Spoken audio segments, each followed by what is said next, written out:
by far, I think the most controversial feature that I'm adding to my plugin is the TGM plugin activation.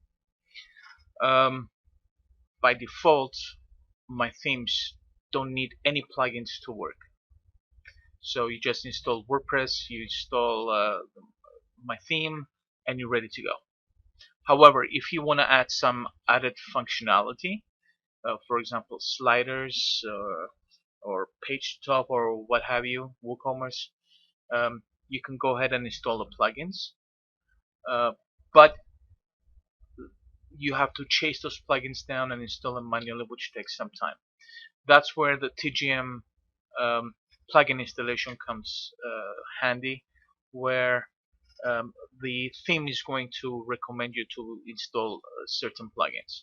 Now, as far as TGM goes, there are two ways of setting it up.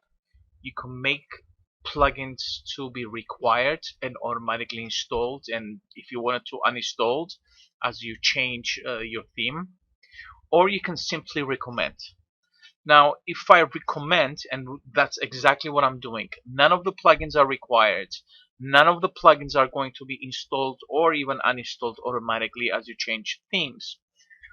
So those recommendations, now that they're only recommendations, I can include a large list of recommended plugins. So you can decide, for example, if you want to have an e-commerce site, you can install WooCommerce and some other plugins that comes, add-ons for plugins. If you want to have, let's say, a page builder, Site Origin is there, along with 4 add-ons for it, and so on and so forth.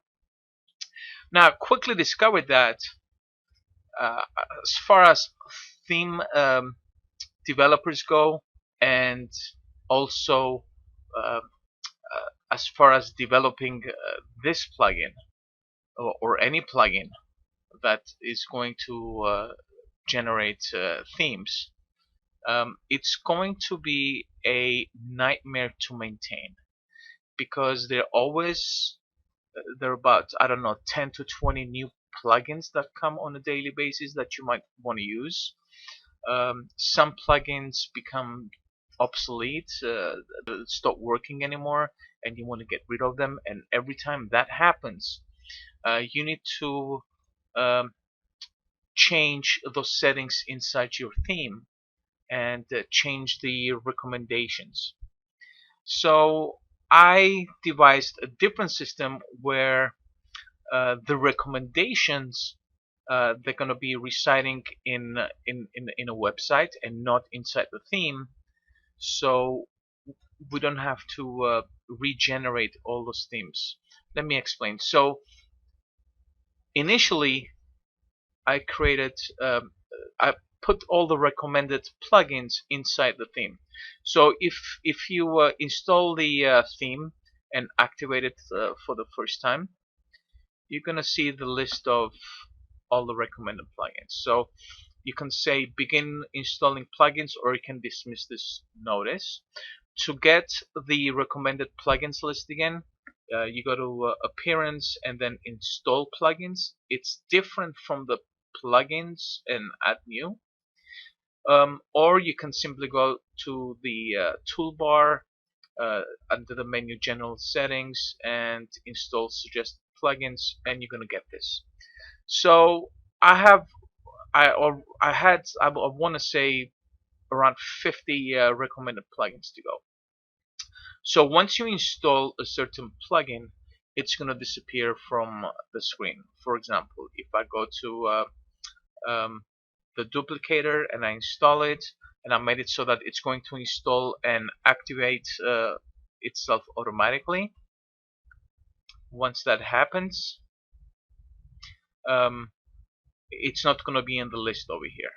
And if I go to my plugins list, the duplicator is going to be there, and if I deactivate it, and if I go back to my installed plugins, the duplicator is going to show up, but it's going to say installed but not activated, and I've got I'm going to have the option over here of activating it from the screen. Again, once I activate it, it's not going to be shown in this screen. Alright, but again, with so many plugins, it's going to be a nightmare to maintain, because every time the list will change, and it's going to be changing pretty often, more often than you think. We're going to be adding new plugins, you're going to be taking out some plugins, and so on and so forth. um, my Cooker Themes plugin to generate those themes have to change. All the themes that were used, that were Cooker Themes plugin was used to generate them, have to be re-exported again, regenerated again. It's going to be a nightmare. So this is what I've done. Let me go to another website. Alright, so if I go over here to my install suggested plugins, you're not going to see those 50 plugins anymore, but you're going to see 8 of them. And actually those are, I put them in different categories, and the number, because now I have a better control and I can categorize them. Excuse me. The number of plugins changed from around 50 to, according to Michael, which I had a preview of this theme on last week, to 77. And probably by the time we're done, and some people I'm sure they're going to be suggesting to include this plugin and include that plugin, that number is going to go jump to probably over 100 easily. So every time now, if I want to install, let's say, the essential plugins, this is actually a plugin that has all the recommendations, and it's sitting in an external source. It's sitting actually on my server. So if I want to exclude a plugin from the list, or I want to add a new plugin to the list, all I have to do is update that plugin, put it on my server, and every time you install the Essentials plugin, you're going to get a fresh copy of all the recommendations, and work accordingly. You don't have to re-export the theme. I don't have to regenerate the Cooker Themes plugin. Everything will be handled uh, from the website with an external source. So, for example, when it comes to essential plugins, I'm going to say install. What it's doing right now, it's getting the recommendations from my website and installed it, and now all of a sudden the number one disappeared, the essential plugins, because it's been installed now. Okay, and I've got the essential recommendations. I've got the AMP, image widget, max mega menu, sticky menu, or anything on scroll, visual form builder, and my sticky menu, right? So once I go through the installation, this is the way I would work. Once I decide which plugins I want to install or not, once I'm done, I'm going to go to the plugins, and I'm going to go to the one when it says Qt Essentials. I'm going to deactivate it, and not deactivate it, but also delete it. Why delete it? Because if I delete it, and next time I go to install any of the Essentials plugins, it's going to get a fresh copy of the recommended essential plugins and display them to me. If I simply deactivate it and then activate it as I want, I'm not going to get the fresh copy. If there is one, I'm not going to get a fresh list. So for example, if I go to security plugins, it's got the fresh copy, fresh recommendations from my server, and those are the security plugins. And later on we're going to talk about each individual plugin and why I chose certain plugins, and so on and so forth. So when you go ahead and install whatever you want from the security plugins, I would recommend going back to the plugins list and finding the one that says Qt Security. Not only deactivate it, but also delete it. So next time I want to see the security plugins, all I have to do is